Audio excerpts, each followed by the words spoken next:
witchy ones, welcome back to my channel. My name is Inky Rose, and on today's episode we're going to be talking about the differences of being in a coven and practicing as a solitary. Stay tuned.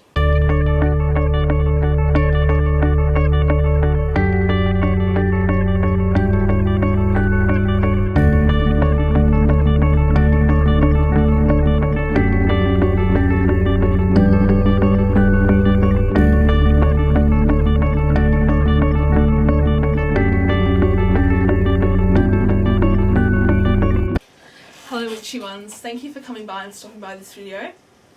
I'm really glad that you came by and clicked on the video. This is going to be my 11th video, which is fantastic. I'm getting there on YouTube. Yeah, so I hope you guys get yourself something to eat, something to drink. I'm having some English breakfast tea, which is very nice, I must say. I'm a big tea drinker, I love my tea. I get my tea from a place called T2. I'll link them down below. They ship worldwide, but I'm not too sure if they ship worldwide here in Australia or from other places because of COVID. So, but yeah, when you do get the chance, do try their tea. It's absolutely fantastic. I actually went and bought one called French Earl Grey. It's so different to normal Earl Grey. Yeah, so it's just they've got so many really unique tea tastes, and it's just so good. Good. So I've got, as I said before, I've got some English breakfast right here. I'm going to have a sip and I'll get onto the video.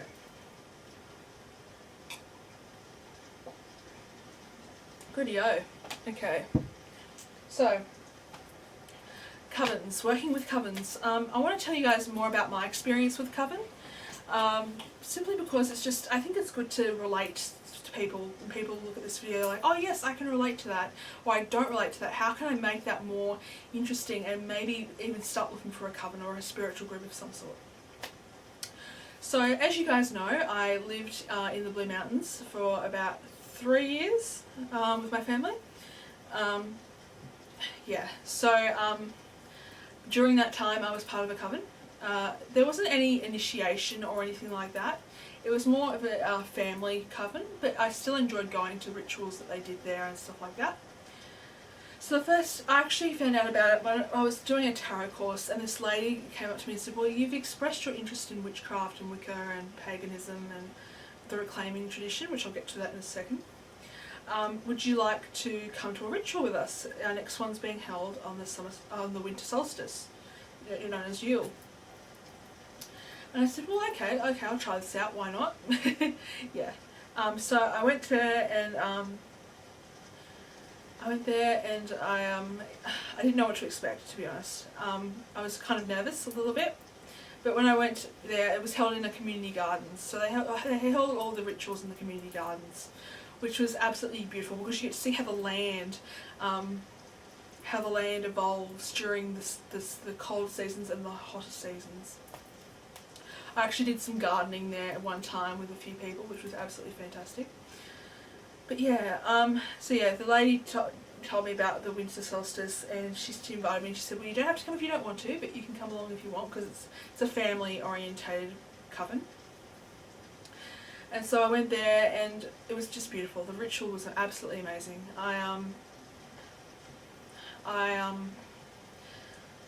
When I walked in there was a massive bonfire, and lots of people were just talking and having their own little snacks and stuff like that before the ritual. And they said, oh, let's come together now, and we cast a circle, we invoked the elements, we called the watchtowers, and we did a ritual where we focused on intentions for the Sabbath. So for example, Sabbats are pagan holidays that are observed throughout the year. I'll link below the description the Wheel of the Year so you guys can have a look. This will be in the southern hemisphere though, even though most of my viewers are probably in the northern. So it's going to be a bit different. So yeah, anyway, back to the ritual thing. We set our intentions, we sung, we danced, what else did we do? We raised a kind of power, so raising energy, dancing, moving, stuff like that. And then we stopped at a point in time and we were like, yes, this is perfect. We've set our intentions. This is what we have to do from now on. And the circle is cast, but it cannot be broken. So yeah, that was my experience with Coven work. That's one of my experiences. I went there for about 2 years straight. I used to go to every single one of the Sabbats. They actually had a really interesting one. That I went to one for Samhain, which is the Witch's New Year, and that was absolutely fantastic. I actually also went to a Samhain ritual via Zoom with my old Coven mates, which was fantastic. Yeah, so I've been exposed to a lot of Coven space stuff, so I know a lot about it. The thing about the reclaiming tradition is that it's very open and it's very welcoming. It's not like you have to have an initiation where you're going to say, okay, you're dedicating yourself to the craft now. This is this. You have to follow these rules. No, it's not like that at all. I like the reclaiming tradition because it's very focused on activism, environmental activism, social activism, making sure everyone gets treated correctly, that sort of thing. Very active in that sort of thing. But yeah, I didn't expect, I was, at that point in time I didn't know what reclaiming was. I just thought, oh, okay, I've heard of it, but I don't exactly know what it was. So I claimed I dedicated myself as a traditional witch, not one that is divination. I do classify myself now as a divination witch, not a traditional witch. Sorry about that. Yeah, so it's been a long journey trying to figure out like what works and what doesn't work. Yeah, so yeah, it's been a long journey, but it's been a great journey. I've enjoyed every single moment of it. I've not once have I thought about, oh, I regret this decision at all. No, not once at all. It's just been so, witchcraft has been my go-to, and I will always love witchcraft until the day I die. Yeah. Okay, so let's get into the video, people. I have lots of notes here. So, oh, hello. Oh, sorry. Okay. Solitary prose. So I'm talking about being solitary. So basically what a solitary means is obviously this person works by themselves. They don't have any affiliation with a coven or a spiritual group. They just work on their own, which is me at this point in time. So most witches start out as solitaries because covens are hard to find. They are so hard to find, people. Oh my gosh. I haven't been able to find a coven where I am right now. But I've actually found another one, but it's actually like one of them's 1 hour away and one of them's 2 hours away. So I don't really have that choice to just simply walk down the street from my old coven and just be there. You know, it takes time to get there and to get back. But I've been thinking to myself, is it really worth it? You know, do you want to stay in this coven because, you know, it makes you feel so happy about yourself, it makes you feel welcome and included. So yeah, it's just it's a hard one because it's just I connected with my covens so much and I love them all so very dearly. They're like my family to me. Yeah. So another pro thing about being a solitary is you say what goes and what doesn't. So you include everything that you want to include. You know, there's no rules. You do your craft on your own, and that's the great thing about witchcraft is that you do the things you want to do on your own schedule. You don't have anyone saying, oh, you got to do it this way, you got to do it that way. No, you don't. You actually just do it what you want to do, and that's fantastic in a way. Because you get the freedom of it, basically, yeah. You celebrate on your schedule. This has actually been a good thing for me because I've been a bit lazy when it comes to full moons and new moons, but I really want to get back into it. You know, I really want to decide, like, do I want to incorporate deity more into my practice, or do I want to incorporate more divination or spell work or even ritual? I don't have a big room, so I can't really do much ritual work on the ground if I was going to do a ritual. But what I did was I used little stones to set a circle around so I could do my magical work within that circle. So yeah, you can celebrate your schedule, which is fantastic, which is good. So yeah, as I said before, I'm hoping to do more, do more witchcraft being a solitary. Yeah. There's so much info out there and you get to choose what goes into your craft. There are so many books, people, on witchcraft, I swear, there's just so many, and it can get a bit confronting at first. I remember when I started, I thought, oh my gosh, where do I go, what books do I read, where's this go? But I found that if I went to the library, they had lots of books on witchcraft, and I was really surprised about that. Because, you know, to so many people, witchcraft is a very taboo topic. Yeah, like I remember one of the books I showed in my last video, I found at an antique shop, and at the library you couldn't borrow it. I guess they actually didn't let you borrow it because they thought, oh, what if this person does witchcraft and they might put like negative energy into it or something? I don't know. But yeah, it's just, I found the same copy at an antique shop for like $10 and I'm like, yes, this is perfect. So yeah, anyway, limitations to being a solitary. You need to be motivated being a self-starter. This is so hard, oh my gosh, I know what they're talking about here. You have to be so motivated to do your witchcraft, do your thing, that sort of stuff. And it can get lonely, you know. I miss my covens so much because they were just such lovely, genuine people who wanted to help you on your path, who wanted to help you be a better witch, a better wizard, whatever you want to call yourself, a better pagan, Wiccan, whatever. It's just, it can get very lonely, and I really do miss being able to go out and, as I said before, walk, just like a 10-minute walk to the gardens, and there was a ritual being held there. And it was just so beautiful, and as I said before, the people were just so genuine. They were the loveliest people I've ever met in my life. And they want to see you grow, they want to see you develop. And that's just, maybe like 2 or 3 times a year I might go back to engage with other pagans and Wiccans. But yeah, I don't think that's going to really happen though, because of COVID. So, but maybe when COVID's, the restrictions are getting a bit less, I'll be able to go to these rituals and really connect with people. Another limitation to being solitary, you can get stuck on a spell, ritual, and you have no one to connect with.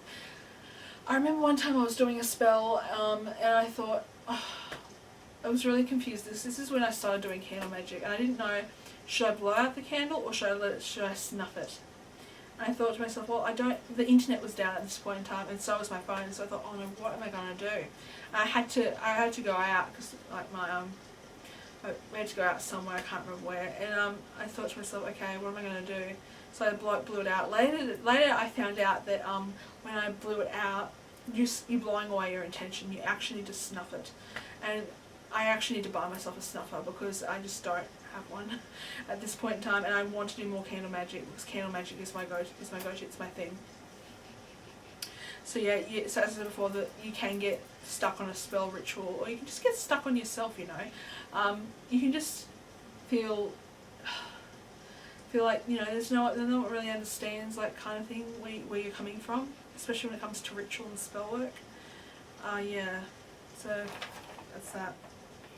Coven pros. Now onto the coven stuff.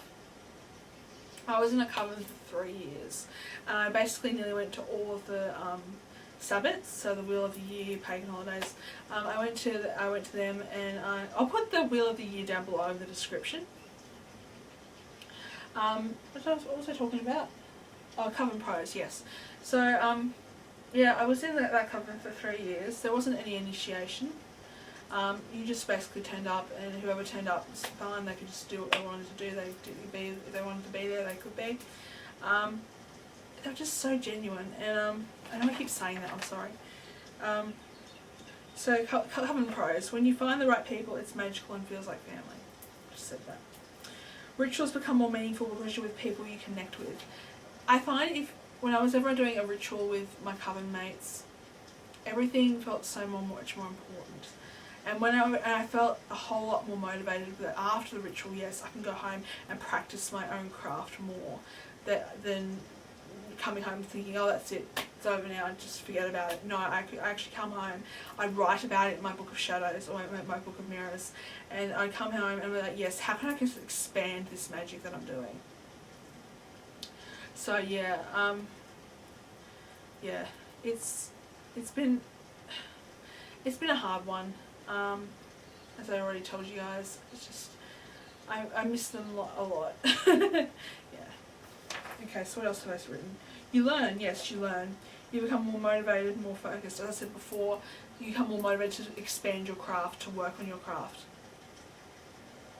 Okay, so Coven cons. Now, I haven't, from what I've heard from people who belong to covens, there's not much negativity. I think it's because people have the same goal as what what you want to achieve in the ritual, in the coven space. But I've said wrong people make it too personal. Like they say, oh, I couldn't do this today because of this. And it's just like, no, you leave all your worries behind when you're in the ritual space.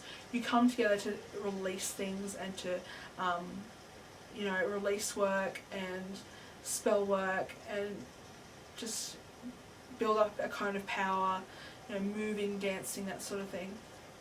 The wrong dynamic, not being flexible, too many rules and regulations. I actually found that when I was with a coven, I found out that there wasn't many rules and regulations, which was great. The only really rule there was is that you just be on time, like be there 10 minutes before the ritual starts, so everyone who wants to come can come in and be a big part of that.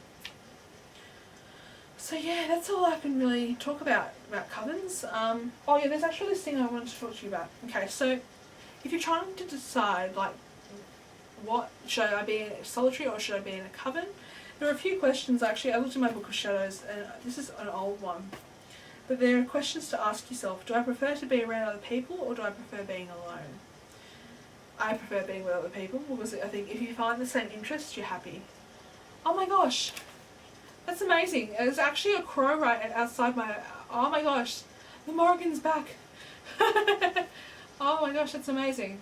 Oh, I can't show you guys at the moment because I got my camera in just the right spot. But oh my gosh, that's amazing. Anyway, back to this. So, do I prefer being around other people or do I prefer being alone? I prefer being around other people, as I said before, because, I just like being around other people with a common goal. How would my loved ones feel if I joined a coven? They're fine with it. My mum and dad are fine with it. My sister's fine with it. I think it's because there's been so much stigma associated with witchcraft and ritual and hi Betty, ritual and spell work and everything. But I think my mother's a very spiritual person. My mother's a Buddhist. My dad's an atheist. But I think that they're happy for me, and that's the good thing. That's all that really matters at the end of the day. They're happy for me. This is what makes me happy. This is what I like to do. It's all that really matters at the end of the day, people. Yeah. Do I want to share my spirituality with others, or is my spirituality something special to me? That's a really good question, actually. I think both, to be honest, because I'm working solitary at the moment, and it's making it really hard at the moment. Do I want to share my spirituality with others? So I think both. I like to be personal, very personal, but I also like going public with it and doing ritual with other people, as I said before. Do I accomplish more and more in a group or working alone in a group? This is a really random one. I don't have a job at the moment, but it says, could coven membership affect my job or joining a coven? By joining a coven. I don't think it would, because I usually am pretty careful about who I tell, even though I'm putting all this on YouTube for everyone to see. Yeah. Yeah, it's a hard one, but I'm getting there. I'm slowly getting there. Yeah, I'm getting there. So thank you guys for watching. Hopefully I haven't rambled too long. And thank you guys for watching this video. I better finish off my cup of tea. So goodbye.